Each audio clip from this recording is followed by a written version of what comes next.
Sorry. I'll start. Here we go, Melody. All right. We're live.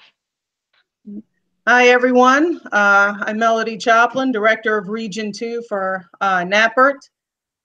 Talking a little bit about tonight what we're going to be doing at Regional Clinic that's happening this weekend, hosted by KBI Music Shop in Fredericksburg, Virginia. We say a big thank you to Dan King and Risha King for holding this event for us. I'm going to be, yeah, there's Dan. We've got Jamie Hamner and Jim Gleason, who's also going to be included in this.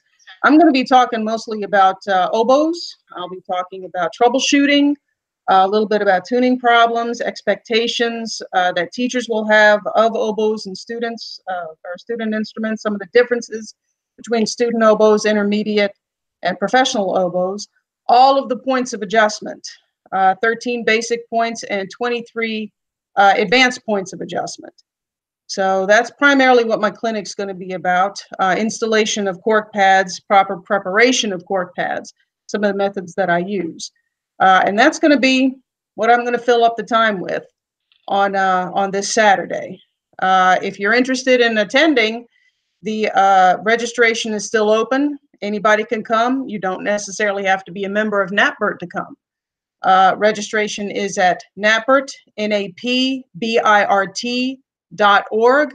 Just click on the proper link, sign up, and we can see you Saturday. And we've got Jamie Hamner and Mr. Jim Gleason here, and they are also going to be doing some woodwind repair tips and tricks. And I'm going to let them tell you a little bit about it. What are we doing, dude? I was hoping you knew.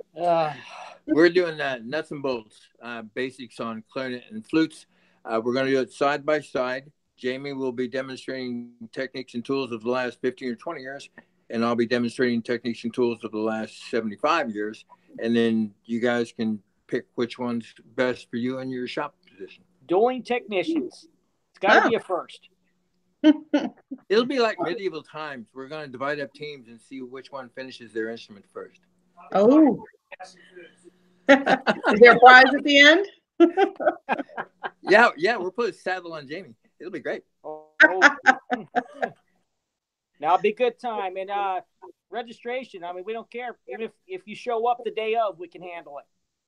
That's fine. We have plenty of space here at KBI Music. Yeah, awesome. Dan, you want to jump in?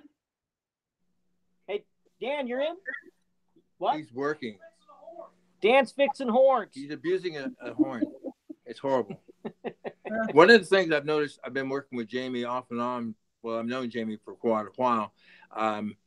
He's trying to draw me into the 21st century, and I'm letting him know some of the historical aspects of the trade. Because I didn't learn my trade in the 40s, but the people I apprenticed with did. So, and I've been involved with NAPBIRT pretty much from day one. So I remember what it was like, and I'm learning quite a bit actually with some of the new techniques and tools. And I'm trying not that in my pricing is not. My pricing is 1955, and Jamie's laughing at me. So. Well, when you're talking about older techniques, what is something significant that you used to do that you don't do anymore? Well, not so much the techniques, more of the tools. One of the things is when I went through Allied, which is Getson Corporation in the 70s, we weren't allowed to use raw tools or any other stuff that was on the market. We used just net balls and drivers. So from that progression, I went to the old style Roth tool. And Jamie has, can we talk about manufacturers? Can we use their name? I think so. Votaw's tools that are out. I had my first run with them, 3 months ago. It cut my network time in half. I mean, there's quite a price tag goes with the tools, but I think it's really a super good investment. Some of the adhesives and the way I use adhesives are a little bit different than what he uses. And just some of the way, the other thing that we're learning from each other is how to set up our prospective shops. He just changed his shop setup to kind of mimic mine a little bit, and I'm doing the same thing with mine with some of the stuff that he's incorporated. So mentorship and working with other technicians in other shops, if you're not in competing stores, it's highly recommended because we're both benefiting immensely from it. Man, it's fun. It gives our wives something to laugh at. Yeah, it's true. Well, I do know, in my opinion, every time you get a group full of NAPBIRT people or group full of technicians together, you're not necessarily competitors, you are colleagues. Yeah. And that's the whole purpose behind what we're doing this weekend, is sharing our ideas, sharing our experiences, getting some new ideas, or sometimes in some cases verifying what you already know, which is kind of nice. Yeah, and if you hear that weird sound in the background, that's my dog over here. She's making all sorts of noises. So if you hear weird sounds on this end, it's Jamie.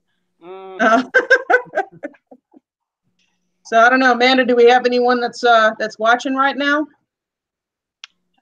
Me. Okay. It's all right. Well, once this video goes out, then people will have a chance to look at what we're talking about here. You've got time. There's still plenty of time to sign up to attend on Saturday, and I hope you will. It'll be a fun time. You know, a bunch of technicians getting together. You know, there's going to be a day full of repair geekery and camaraderie. Yeah. So I hope everybody does. I hope a lot of people do decide to come on out to this. So actually, I have a question. Is anybody getting together? Are you guys doing any kind of get together at a local pub, local restaurant? Any kind of social events going on? We always play that by ear. Yeah, as they arrive, I know KPI is picking up lunch for us on Saturday. That's going to be awesome. But yeah, there's always time to hang out, especially before and after the actual hours. I mean, that's when we're really going to learn stuff. Yeah. Well, and one of the things I brought the first 10 or 15 copies of Technicom. So if you want to see what the people that look really old now, if you want to see what they look like when they still had hair, I have the pictures. Now, that would be great. That would be great. Now, I'm looking forward to that. So you're bringing copies of the Technicom, and I'm bringing copies of my signed books specifically for Jamie. So. There you go. I didn't know he could read. It's amazing. Him. Oh, we'll see. Because if I bring him, he's got to read them. There you go. There we go. It's gonna be a good time. Awesome. Okay. Well, I think that's about it. Is there anything else, Jim or Jamie, you want to add in? Well, Melody she didn't talk about her clinic. Yeah, I did. She started. You started? Yeah. What else are you covering? You're not covering? You're just doing oboes, tips, and tricks? Oboes, tips, tricks, cork pad installation, how I prep cork pads, all the points of adjustment, the ones that you will have for a student line instrument versus the ones you will have for an upper grade or professional line. It's anywhere between 13 to 23 points. And I've got them all mapped out and kind of the order that I go in. Troubleshooting symptoms. This is a symptom of what the instrument's doing, so this is where you want to look for the problem. Cleaning out pips and wells, tricks on how to keep water from gathering in the tone holes and in the pips. So, a little bit of troubleshooting, that kind of thing. Will you be bringing any of your repair books for band directors with you? Yes, I will. Perfect. Dan. And obviously when there'll be time for Dan to show off all the cool tools that he makes from local stores to cost on tools. There's so much going to be going on Saturday. Yeah, Dan's got quite an arsenal of tools that you can make just with everyday materials you can pick up at Lowe's or Home Depot, places like that. I think it's really cool. So awesome stuff. All right, cool beans. Wonderful. All right. I thank you very much, and see you on Saturday.